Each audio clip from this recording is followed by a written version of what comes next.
Now let's move on to item 8, comments from council members. Anybody who has comments, if you raise your hand. Other than that, I will assume you do not.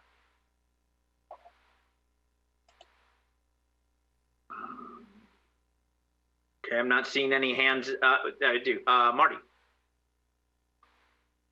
Had a little trouble finding the raise hand thing.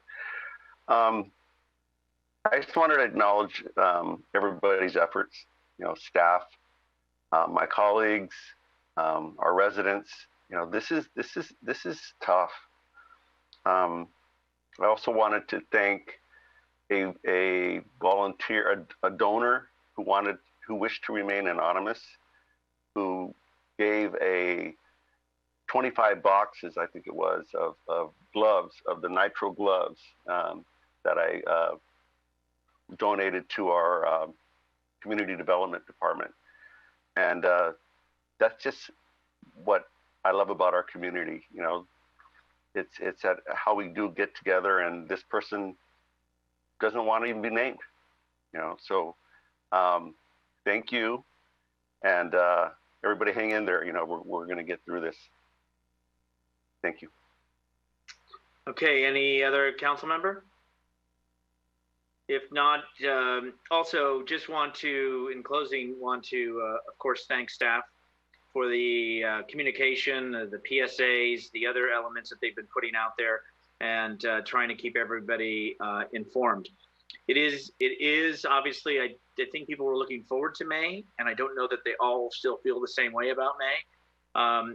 But with that said, I still remind folks because, and this was for essential needs, but I mean, going to the post office last Thursday to turn in my passport. No, I'm not traveling anywhere, but it was going to expire. 3 people without face masks. Going into Walgreens to get the picture taken, 2 people without face masks, being close together.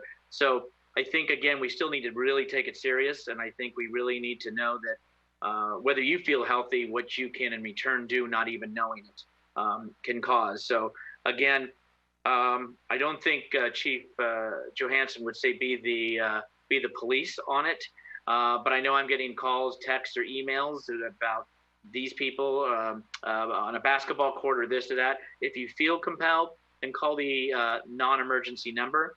But reaching out to us is not going to get us out there faster or to be able to resolve it. But yes, patience is key.